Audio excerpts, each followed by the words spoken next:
तोपर्यंत मला 2 शब्द बोलावेत असं सांगण्यात आलं। आता 2 शब्द असे कोणते की महाराष्ट्राच्या 2 शब्दाला ताकद आहे आणि ते 2 शब्द बोलण्याचा अधिकार फक्त शिवसैनिकांना आहे, ते म्हणजे जय महाराष्ट्र। जय महाराष्ट्र बोलण्याचा अधिकार या महाराष्ट्रात कोणाला असेल तर तो फक्त शिवसेनेला आहे।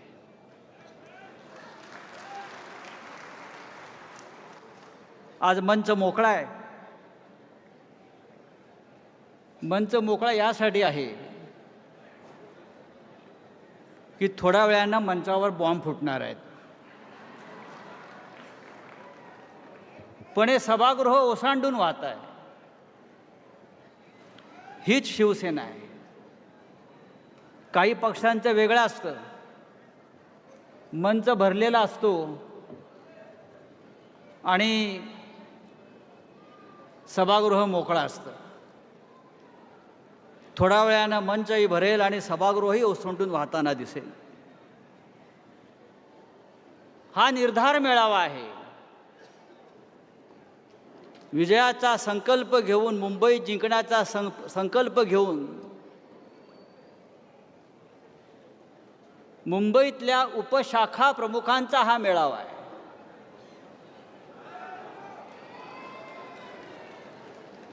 उपशाखा प्रमुखांचा मेळावा यासाठी म्हणतोय, सरकारमध्ये फक्त 2 उप आहेत, आमच्याकडे 5000 उप जमलेले आहेत आणि या 5000 उपमध्ये मुंबईत राजकीय उलथापालथ करण्याची ताकद आहे। याने एकदा निर्धार केला की आपल्या भाषेत बोलायचं तर आयनाच्या बायना घेतल्याशिवाय जाईना। मुंबई घेणार या निर्धारानं, या संकल्पानं आपण इथे जमलेलो आहोत। मला कोणीतरी विचारला सकाळी, उपशाखा प्रमुखांचा मेळावा का? आपण गटप्रमुखांचा घेतो, शाखा प्रमुखांचा घेतो, जिल्हा प्रमुखांचा घेतो। मी सांगितलं, उपशाखा प्रमुख हे आमचं पायदळ आहे। आर्मीमध्ये, लष्करात जे पायदळ असतं ना, त्याच्याशिवाय कोणते युद्ध लढलं जात नाही आणि प्रत्यक्ष युद्धामध्ये नेव्ही असेल, हवाई दल असेल, पण पायदळाला जेवढं महत्त्व आहे तेवढं अन्य कोणत्याही आर्मीला असत नाही। आम्ही लढणारे लोक आहोत। युद्धामध्ये, सैन्यात, या पायदळात मी बघितलं आहे। मी डिफेन्स कमिटीवर देशाचं काम केलेलं आहे। युद्ध झाल्यावरती आम्ही एकदा इस्पितळात गेलो आणि पाहिलं आहे, युद्धामध्ये हात कापला जातो, गोळ्या लागतात, पाय कापला जातो, गोळ्या लागतात, पण तो सैनिक जो असतो तो शेवटच्या श्वासापर्यंत लढत असतो। मरते दम तक तो लढत असतो, दुश्मनाला जमिनीत गाडेपर्यंत लढत असतो। हा सुद्धा आमचा शिवसैनिक आहे। हा जो उपशाखा प्रमुख आहे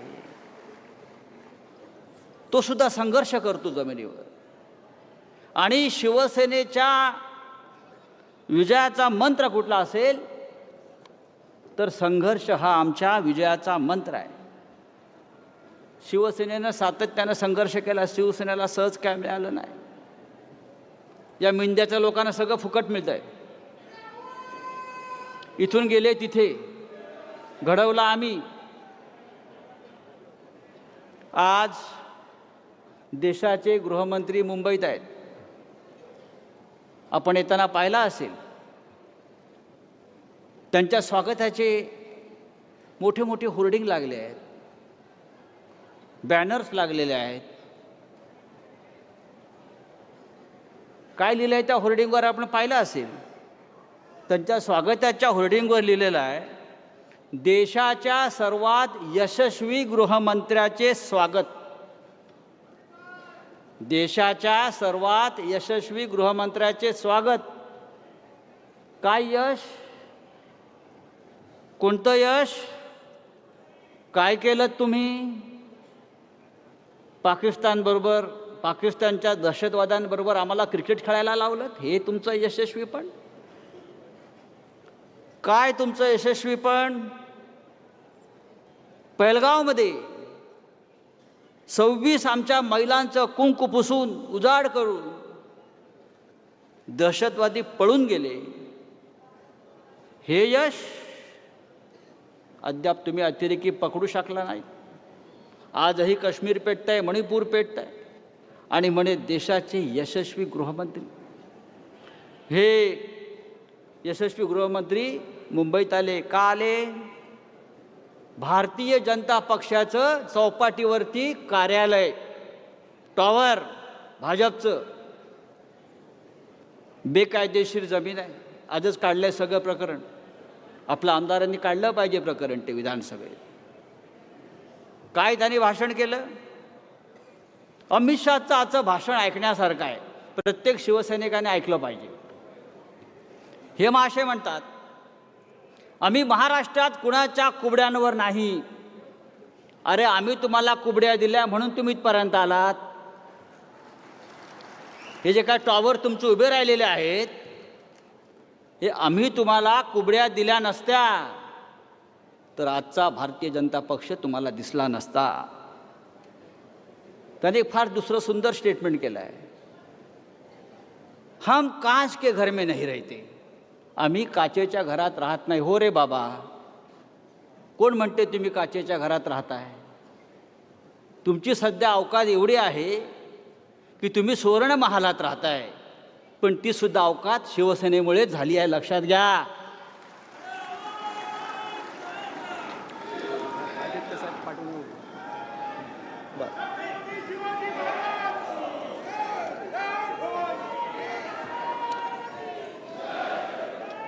माननीय उद्धव साहेबांचं स्वागत.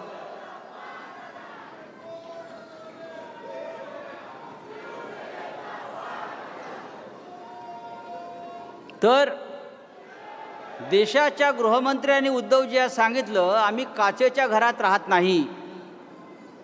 मी म्हणतो, हो बाबा, तू काचेच्या घरात नाही राहत, तुम्ही सुवर्ण महालात राहताय. पण सुवर्ण महालात तुमची राहण्याची अवकात आमच्यामुळे झाली आहे, विसरू नका. तुमच्या घरातले कमोडसुद्धा सोन्याचे असतील,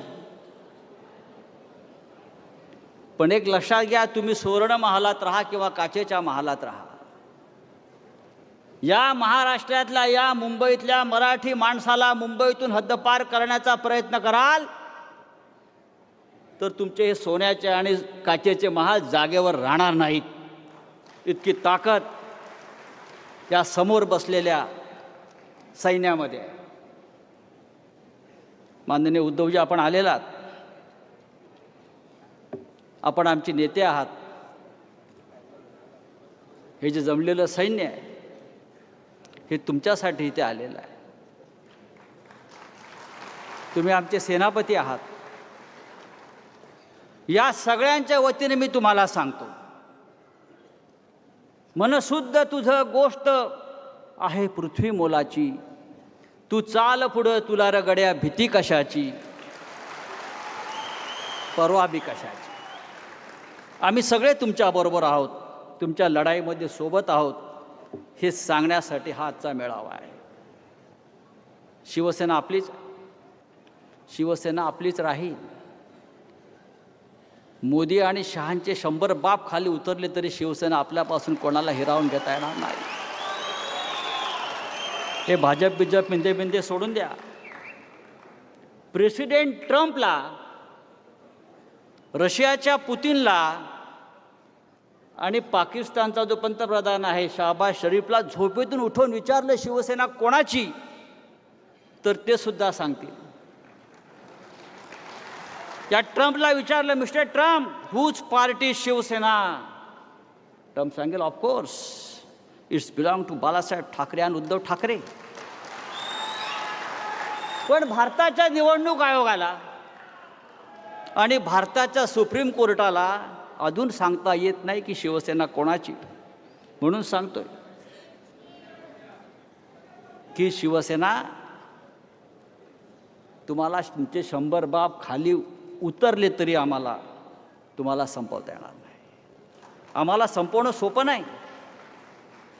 आम्ही काय विष्णूचा अवतार बिवतार नाही आहोत. आम्ही माणसंच आहोत.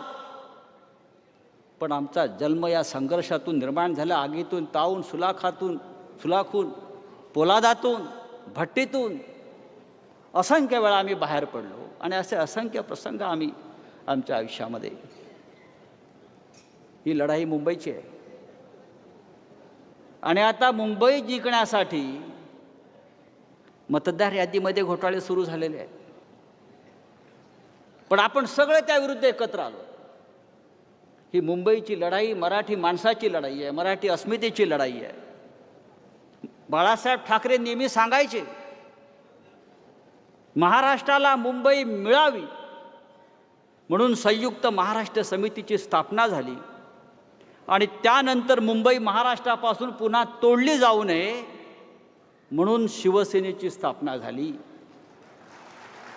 ती शिवसेना आजही आहे. तीच रग शिवसेनेमध्ये आजही आहे. पण पुन्हा एकदा या मुंबईवर वक्र दृष्टी वळते आहे. पुन्हा एकदा ही मुंबई गिळंकृत करण्याचा प्रयत्न होतो आहे.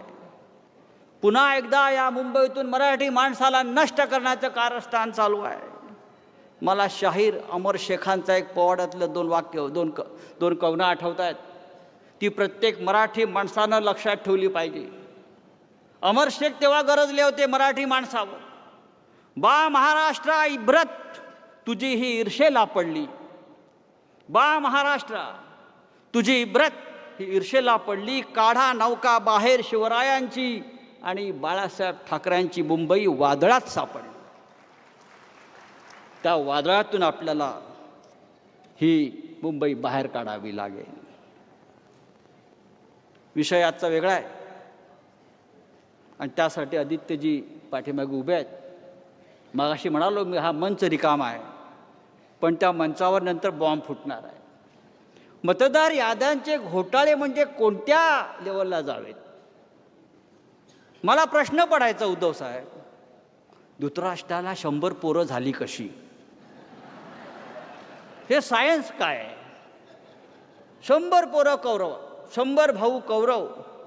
पण मोदींनी माझ्या प्रश्नाचं उत्तर दिलं. भारतीय जनता पक्षाने माझ्या प्रश्नाचं उत्तर दिलं. कौरव म्हणजे धृतराष्ट्राला म्हणजे कौरव 100 कसे याबद्दल कोणाला शंका असेल तर त्यांनी आज मतदार यादी तपासावी. एकेका बापाला 40-40 पोरं. बरं, बाप ब्रह्मचारी, बाळाचे बाप ब्रह्मचारी आणि 50 पोरं. वाराणसीमध्ये रामकमल दास यांनी खूप कष्ट घेतले आणि 14 वर्षात 42 पोरांना जन्म दिला.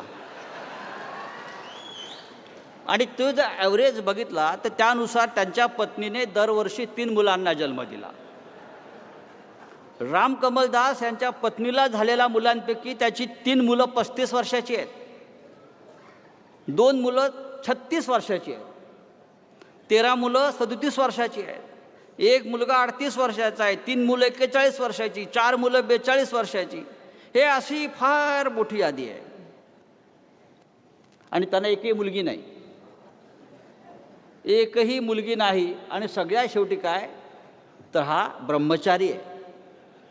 वाराणसीमध्ये मोदीच्या मतदारसंघामध्ये असे 70 बाप सापडले जे ब्रह्मचारी आहेत आणि ज्यांना 50-50, 60-60 मुलं आहेत.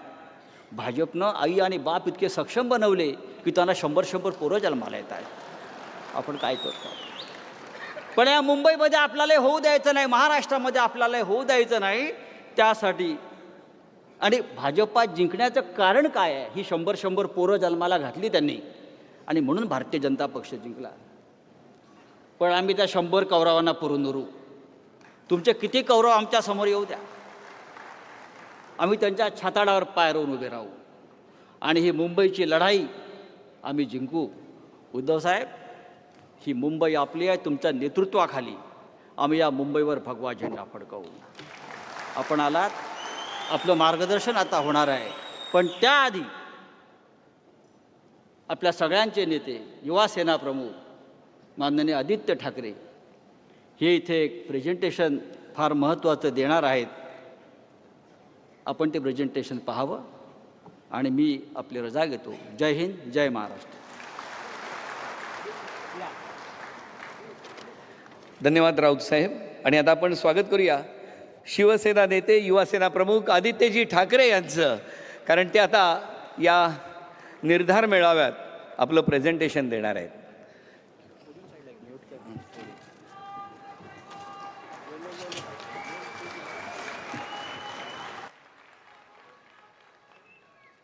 जय महाराष्ट्र. आवाज येतोय महाराष्ट्रातील सगळ्यांना? तमाम युवकांच्या प्रेरणा असतात. युवा हृदय सम्राट युवराज माननीय युवा सेना अध्यक्ष, महाराष्ट्र राज्याचे सन्मान्य माजी पर्यावरण तथा राजशिष्टाचार मंत्री, शिवसेना नेते श्रीमान आदित्य साहेब उद्धव साहेब ठाकरे यांचा ठीक आहे, आवाज आता- कुणाचा? करूया सुरू. सगळ्यांना दिवाळीच्या शुभेच्छा. सुट्टी कशी झाली?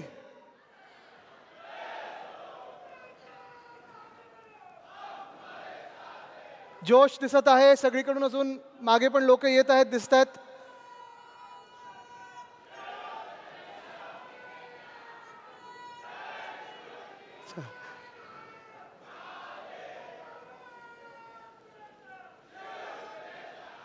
मला वाटतं उद्धव साहेबांना आता कळलं असेल की प्रचार सभेची काही गरज नाही, एवढा जोश दिसतो इथे.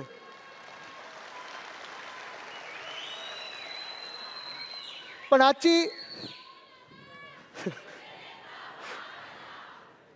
अच्छा, एकदा सगळ्यांसाठी टाळे वाजवा म्हणजे मला पण कळेल सुरुवात करायची आहे.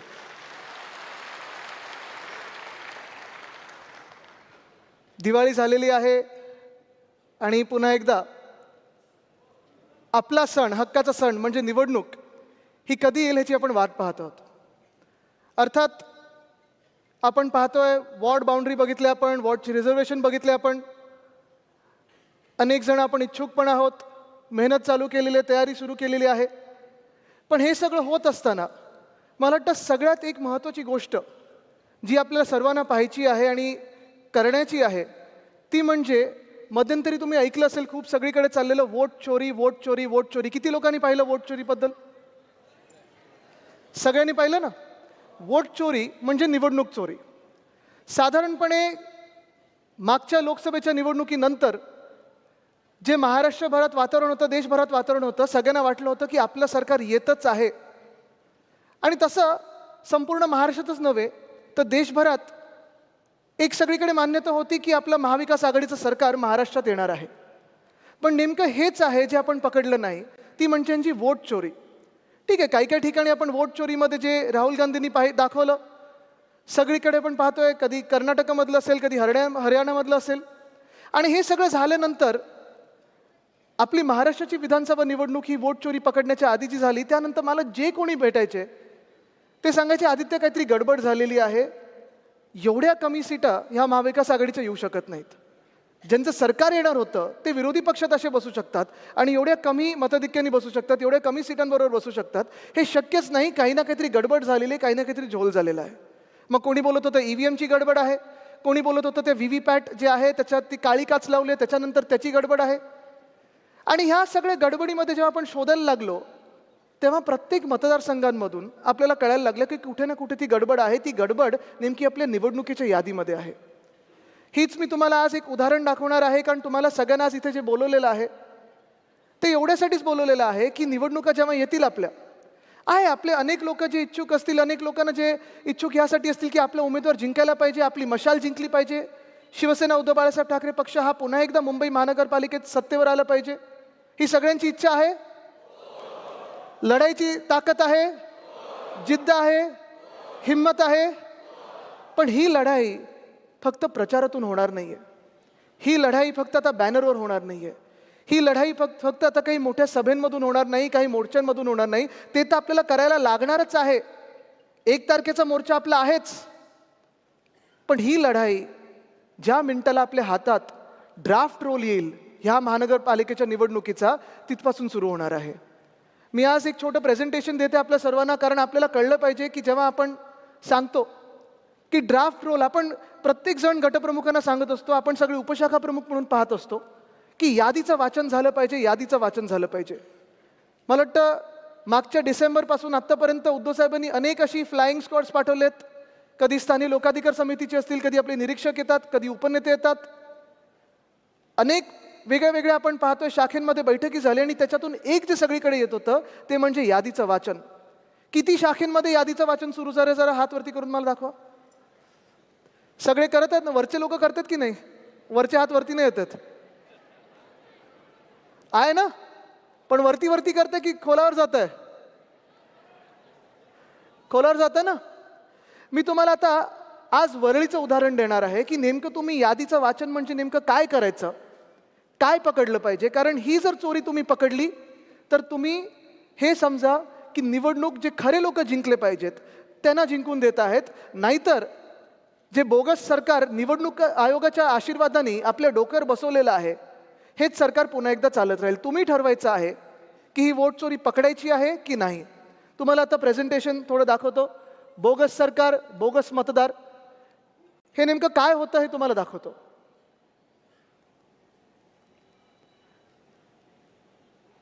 हा वरळी मतदारसंघ आहे जिथे तुम्ही आज बसलेला आहात. वरळीमध्ये लोकसभेच्या मतदानाच्या यादीमध्ये साधारणपणे 2,52,970 लोक होते. तेच विधानसभेमध्ये किती झाले? 2,63,352. ठीक आहे, आम्ही समजू शकतो काही नैसर्गिक वाढ झाली असेल. आपली लोकसभेची निवडणूक कधी होती? मे महिन्यात. विधानसभेची कधी होती? ऑक्टोबरमध्ये. ह्या 4 महिन्यांमध्ये कदाचित वाढ झाली असेल, कारण आपली जी शेवटची यादी आली होती लोकसभेची ती एप्रिलच्या आसपास होती आणि विधानसभेची ही ऑक्टोबरमध्ये आली होती. इथे हा अच्छा, ह्याला एक मिनिट, तिथे कोणीतरी हे जरा रिमोटचं. हा, आता तुम्ही पाहिलं असेल जी मी ती वाढ बोलत आहे, साधारणपणे वरळी मतदारसंघामध्ये लोकसभेपासून विधानसभेपर्यंत 16,043 लोकांची वाढ झालेली आहे. कदाचित आपणही नोंदवले असतील, काही जेन्युइन मतदार आले असतील, काही नवीन मतदार असतील, काही 18 वर्षाचे झाले असतील. ही वाढ आपण समजू शकतो. आणि डिलीटेड मतदार जे आहेत ते 5,661 आहेत. पण ही मतदारसंख्या जी वाढली होती त्याच्यात जेव्हा मी अभ्यास करायला लागलो, ज्या खोलावर गेलो की खरोखर एवढे मतदार वाढलेत का, खरोखर एवढे मतदार डिलीट झालेत का, कोण आहेत हे डिलीटेड मतदार, हे वाढलेले मतदार कोण आहेत, हे पाहिल्यानंतर आपलं दिसतं साधारणपणे 19,333 मतदार 2 लोकांनी ह्या यादीवर अभ्यास केल्यानंतर पकडलं जात आहेत की हे 19,333 मतदार हे गडबडीतले आहेत. ह्यांना आम्ही अनॉमली बोलतो, स्टॅटिस्टिक्समध्ये ह्यांना अनॉमली बोलतात. म्हणजे काहीतरी कुठेतरी गडबड आहे. ही कुठची गडबड आहे आणि कुठची गडबड नेमकी आपण पकडली पाहिजे ह्याचं आता तुम्हाला उदाहरणं देतो. हे एक जबरदस्त उदाहरण आहे. नरहरी कुलकर्णी हे वोटर लिस्ट 196 मधले आहेत. लोकसभेच्या फोटोवर आपण सगळे ब्लर केलेले आहेत. फोटोग्राफ सगळ्यांचे थोडे भुरकट केलेले आहेत, कारण कोणालाही प्रायव्हसीचा प्रॉब्लेम नसावा म्हणून आपण फोटोग्राफ्स थोडे भुरकट केलेले आहेत. ती फोटोग्राफ्स आपल्याकडे आहेत, मतदार यादी पण आहे. पण हेच तुम्ही बघा, जे साधारणपणे लोकसभेमध्ये ही व्यक्ती नरहरी कुलकर्णी डिलीटेड होती. का डिलीटेड होती? कारण मृत झाली, डेड झालंय असं त्यांनी सांगितलं. हीच व्यक्ती यांनी पुनर्जन्म घेतला सेम नावानी आणि मतदान केलं येऊन विधानसभेमध्ये. बरं, आम्ही ह्यांच्या घरी गेलो, चेक करायला गेलो, साधारणपणे खरोखर आहेत नाही आहेत काय, कारण हे ई दिसलं की डेड आहे. पण ही मतदार यादी बदललेली आहे, तुम्ही पाहू शकता. आणि इपिक नंबर हा वेगळा झालेला आहे. म्हणजे पुन्हा एकदा ह्यांचं कोणीतरी रजिस्ट्रेशन नव्याने केलेलं आहे. जी व्यक्ती आता नाही आहे तिचं रजिस्ट्रेशन पुन्हा एकदा केलेलं आहे. नावात थोडं स्पेसिंगमध्ये बदल केलेला आहे. इपिक नंबर वेगळा दिलेला आहे, यादी वेगळी केलेली आहे आणि ह्यांनी जाऊन विधानसभेत मतदान केलेलं आहे. मतदान झाल्यानंतर पुन्हा ह्या व्यक्तीला यादीतून काढलेलं आहे. हे पहिलं उदाहरण आहे. म्हणजे ह्याचा अर्थच हा आहे की साधारणपणे जेव्हा आपण गटप्रमुख म्हणून असू किंवा उपशाखा प्रमुख म्हणून असू किंवा कुठचेही पदाधिकारी म्हणून असू, जेव्हा आपण प्रत्येक यादीचा अभ्यास करायला बघतो आपली जबाबदारी जी आपल्याला उद्धव साहेब नेहमी सांगत असतात की निवडणुकीत माझी जबाबदारी काय, तर गटप्रमुख म्हणून असेल, उपशाखा प्रमुख म्हणून असेल, माझी जबाबदारी म्हणजे माझी यादी तेवढीच बघायची आहे. त्या 1200 आणि आज तर पुन्हा एकदा ते इलेक्शन कमिशनच्या प्रेस कॉन्फरन्समध्ये तुम्ही पाहिलं असेल की 1200चीच यादी असणार आहे. हे 1200 लोकांमध्ये मी किती लोकांना ओळखतो, ह्या किती लोकांमधून किती लोक आता जिवंत आहेत, किती लोकांचं मृत्यू झालेला आहे, या मृत्यू झालेल्या लोकांमधून किती लोकांना रजिस्टर केलं आहे, हे देखील आपण पाहणं गरजेचं आहे. दुसरं म्हणजे मतदाराचं नाव आणि त्याच्या वडिलांचं नाव हे सेम टू सेम आहे. आता पहा तुम्ही, विठ्ठल झाड, विठ्ठल झाड, विठ्ठल रामचंद्र झाड, विठ्ठल रामचंद्र झाड 108 यादीतले आहेत. राजा कुप्पूर स्वामी, राजी कुप्पूर स्वामी एकच आहे. सुलेमान मोहम्मद रजाक, सुलेमान मोहम्मद रजाक सेम आहे. पुन्हा एकदा यांचे सगळ्यांचे फोटो आपण भुरकट केलेले आहेत, कारण आपल्याला कोणाला प्रायव्हसीमधून त्रास द्यायचा नाही आहे. पण हे देखील तुम्ही पाहिलं पाहिजे जेव्हा यादी आपण पाहतो. असे आपल्याला वरळी मतदारसंघांमध्ये 502 मतदार सापडलेले आहेत. म्हणजे वडिलांचं नाव पण तेच आहे किंवा रिलेटिव्हचं पण नाव तेच आहे आणि स्वतःचं पण नाव तेच आहे. हे तर ठळकपणे आपल्याला एक यादी वाचनमध्ये जी आता यादी येईल त्याच्यात तुम्हाला दिसेल ही यादी सगळ्यांकडे आहे ऑलरेडी. तर त्याच्यात हे तुम्ही पाहिलं पाहिजे की किती अशी नावं आहेत जी साधारणपणे सेम टू सेम आहेत.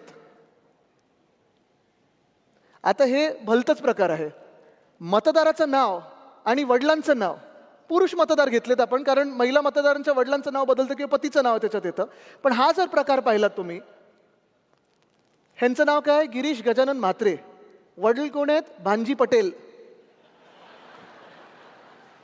चांगले म्हणजे कोणीतरी आपल्या राज्यात गुजरातमधून येऊन मराठी झालं, चांगलं आहे. आता ह्यांचं नाव आहे काय, डुयोडाप रामवंदन यादव आणि वडिलांचं नाव आहे सहुदेव वाघमारे. ह्यांचं नाव आहे संतोष कुमार सरोज आणि वडिलांचं नाव आहे राधेश्याम. बरं, ह्याच्यात घर क्रमांक ठीक आहे, पण बाकीचं काय तिथे दिले नाहीये. असे मतदार आपल्या मतदारसंघामध्ये म्हणजे वरळीमध्ये 720 सापडलेले आहेत. हे देखील आपल्याला दिसणार आहे. एक यादीत झलक मारली आपण, एकदा पाहिलं आपण की वडिलांचं नाव काय आहे किंवा पतीचं नाव काय आणि स्वतःचं नाव काय हे जर पाहिलं तर असे पुन्हा एकदा आपल्याला कितीतरी मतदार दिसतील जे असे घोळ केलेले मतदार आहेत. आता हा एक भन्नाट प्रकार झालेला आहे.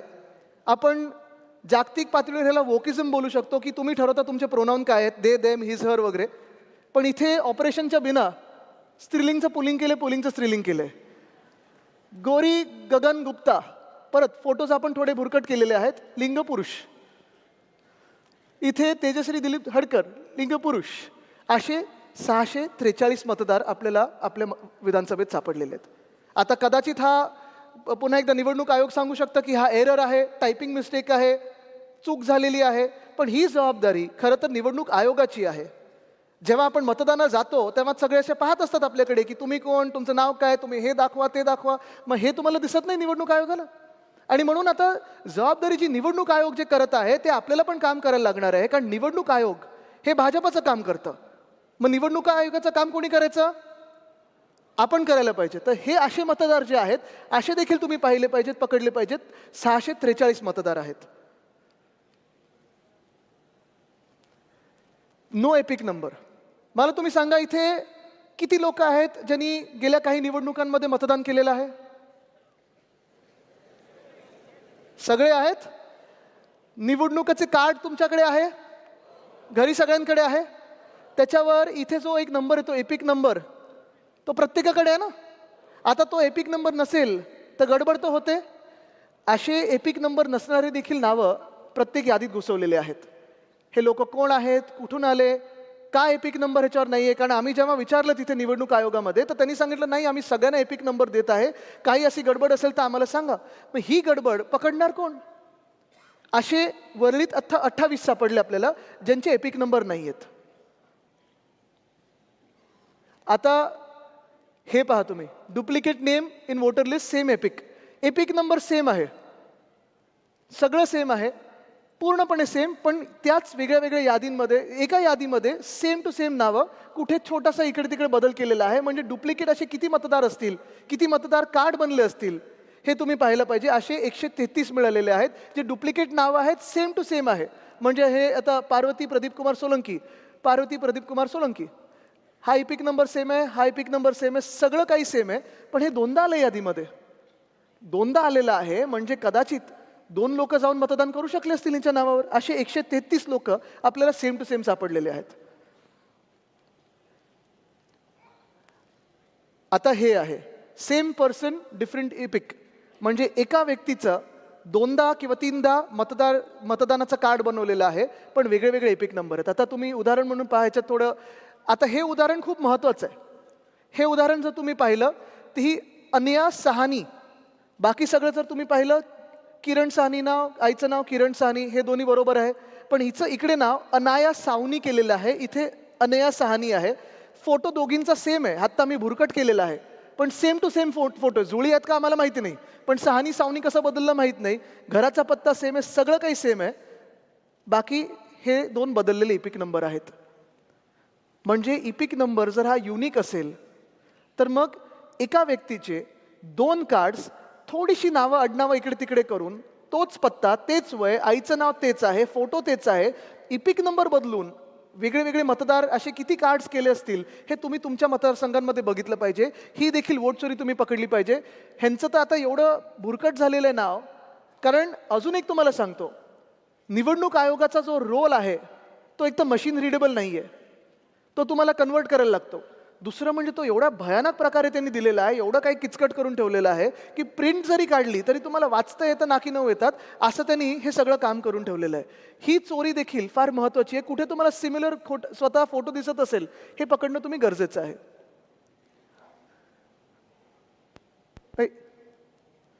नाही थांबा, कुठे गेलं? खालती इथे होतं ना? नाही, थोडं हे करा. नाही घाबरू नका, निवडणूक आयोग इथपर्यंत पोहोचला नाहीये.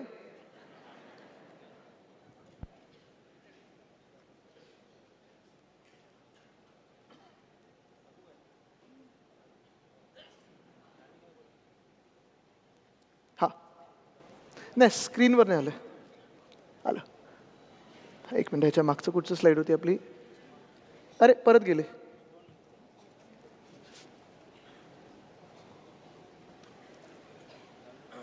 नाही, ह्याच्यावर नाही आले. No EPIC. आता हे मतदार झाले आपले. नो एपिकचं दाखवलं मी, हे पण दाखवलं, हे पण दाखवलं. आता हे सगळ्यात महत्त्वाचं आहे. आत्तापर्यंत तुम्ही पाहिलं असेल की आपण वेगळी टेक्नॉलॉजी वापरून, वेगळं सॉफ्टवेअर वापरून जे नावांमध्ये गडबड आहे, जी इपिकमध्ये गडबड आहे, जे ॲड्रेसमध्ये गडबड आहे, हे सगळं आपण पकडू शकलेलो आहे.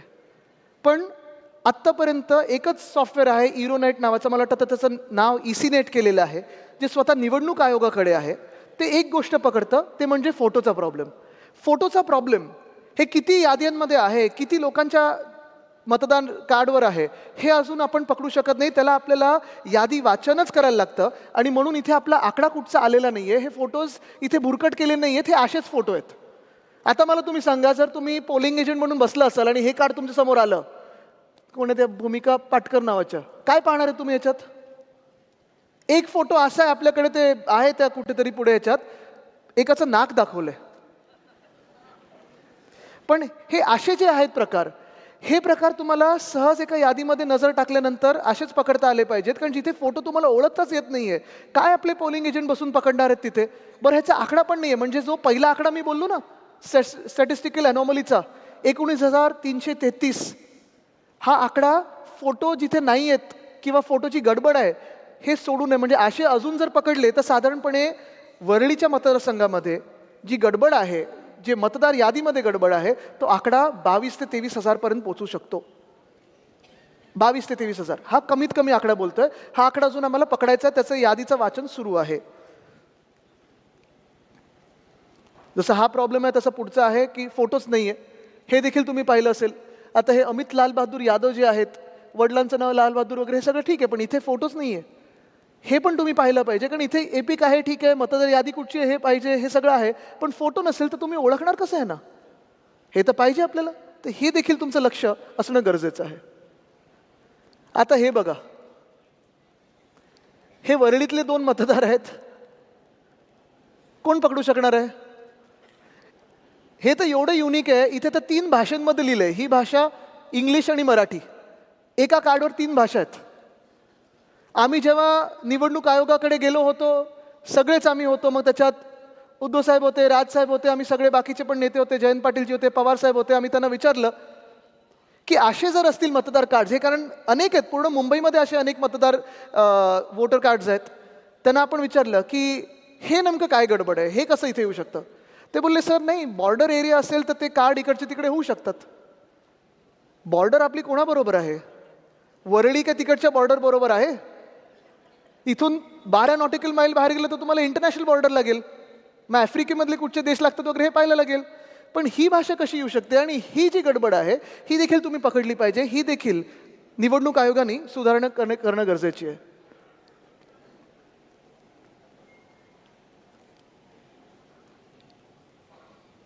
आता हे 100+ साधारणपणे तुम्हाला माहिती आहे, जे 85 वर्षाचे असतील किंवा त्याच्याहून जास्ती असतील त्यांना घरी मतदान करण्याचा अधिकार आहे, बरोबर? त्यांना बॅलेटवर मतदान करण्याचा अधिकार आहे. आपण उमेदवार म्हणून त्यांच्या घरी जातो, आशीर्वाद घेतो, आपल्यासोबत एक पोलिंग एजंट जातो, त्यांच्या मतदानाच्या दिवशी देखील आपली यंत्रणा त्यांच्यासोबत असते, बाकी सगळ्या पक्षांची असते.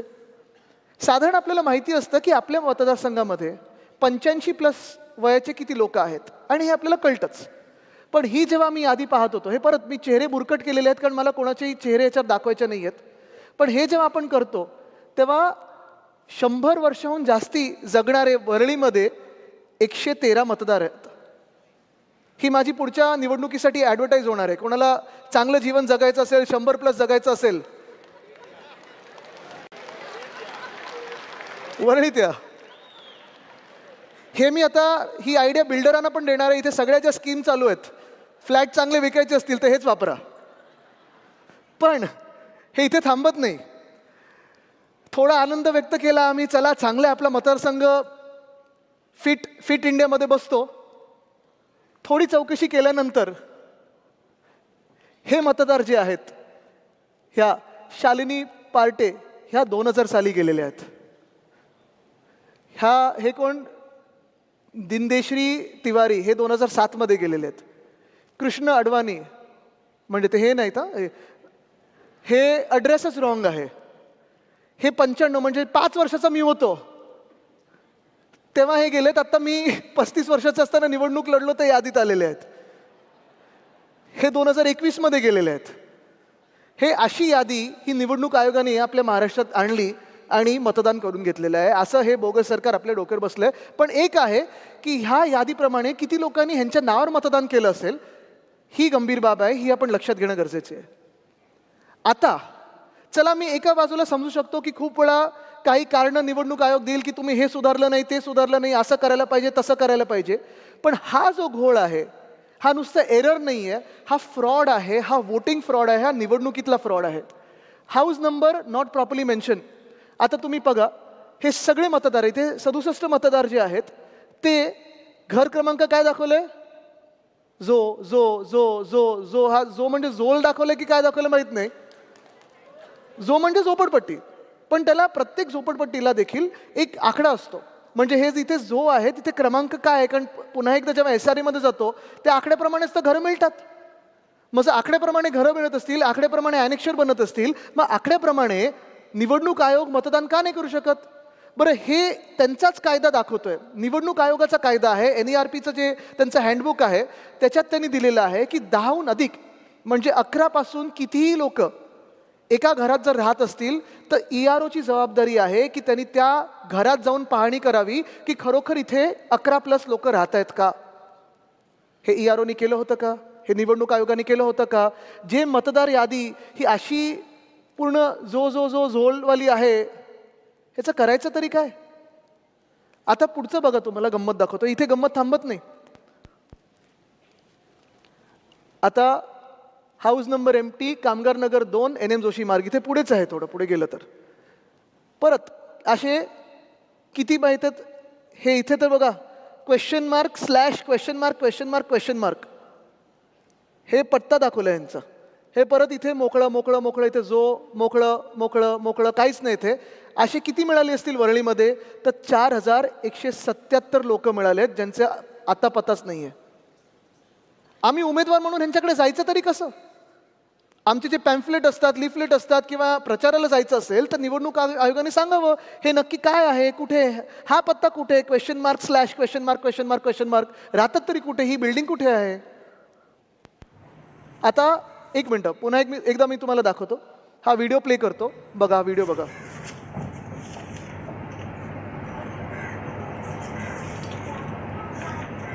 लाईट बिल आहे बघा. ठीक आहे, व्हिडिओ पाहिला सगळ्यांनी? किती लोक राहू शकतात त्याच्यात?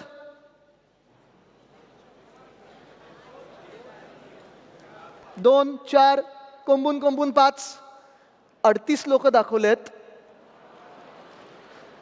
ह्या घरामध्ये. आणि त्या 38 मधून एक सुद्धा कोणी व्यक्ती तिथे राहत नाही. आम्ही जाऊन व्हिडिओ काढला, जाऊन पाहून आलो, एक सुद्धा त्या आडनावाचा व्यक्ती कोण तिथे राहत नाही. आणि असं जर पाहायला गेलं तर वरळीमध्ये एकंदर 214 घरं अशी दाखवली आहेत ह्याच प्रकारची, ज्याच्यात 3335 मतदार दाखवलेले आहेत. पाहायचा परत तो व्हिडिओ एकदा?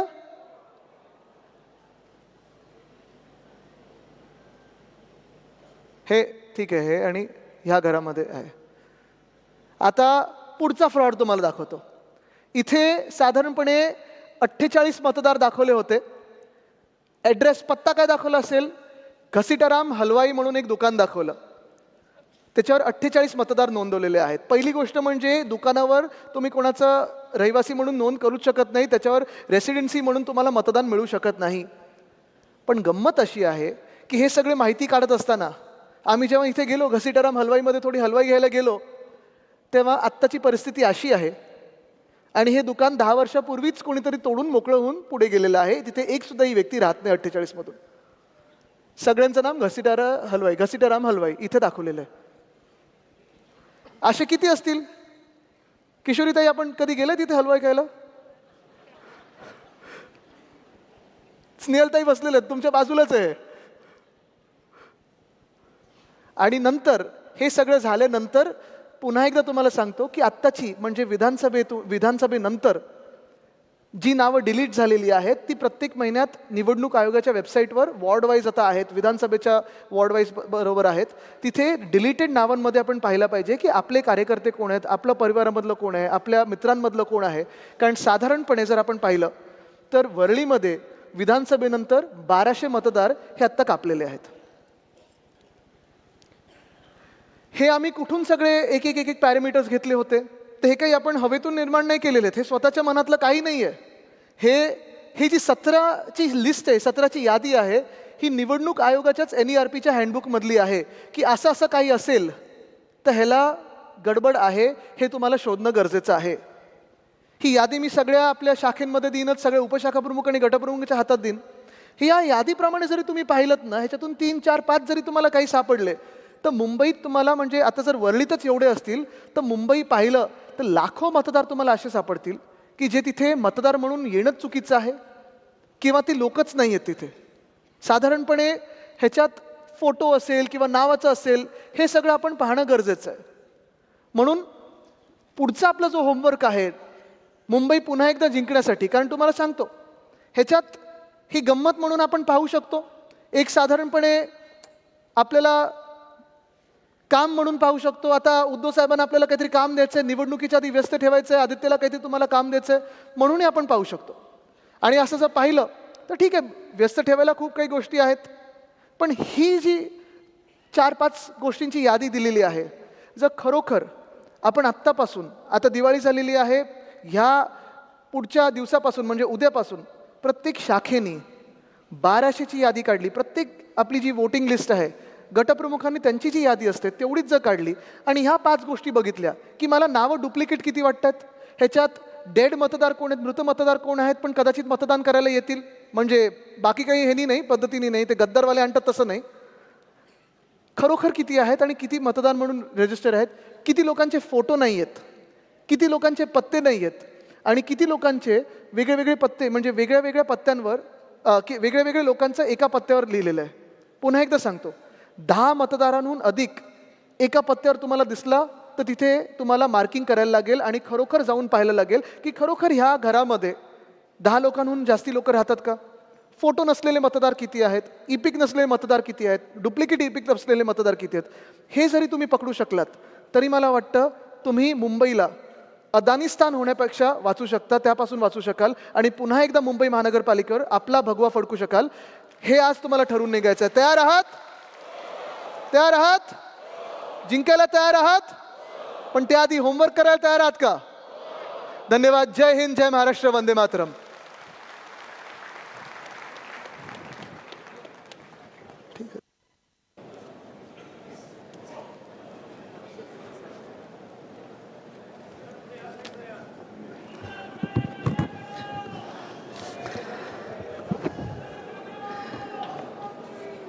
या निर्धार मेळाव्यासाठी रश्मी वहिनीसुद्धा हजर आहेत, त्यांचंसुद्धा आपण स्वागत करूया टाळ्या वाजवून.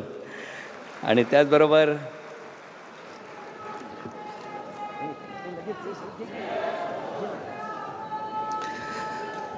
सर्व सन्माननीय नेते यांना विनंती आहे की आपण व्यासपीठावर यावं. सर्व आदरणीय सन्माननीय नेते यांना विनंती आहे आपण व्यासपीठावर या.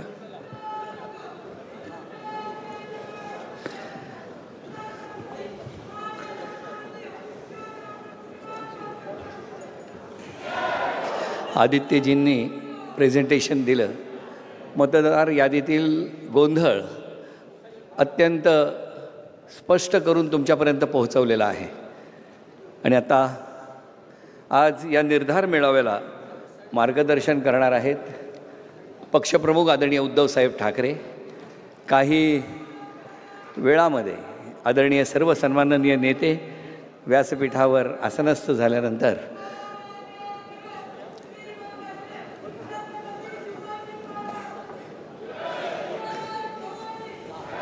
अरे आवाज कुणाचा? हिंदू हृदय सम्राट वंदनीय शिवसेना प्रमुख बाळासाहेब ठाकरे यांचा.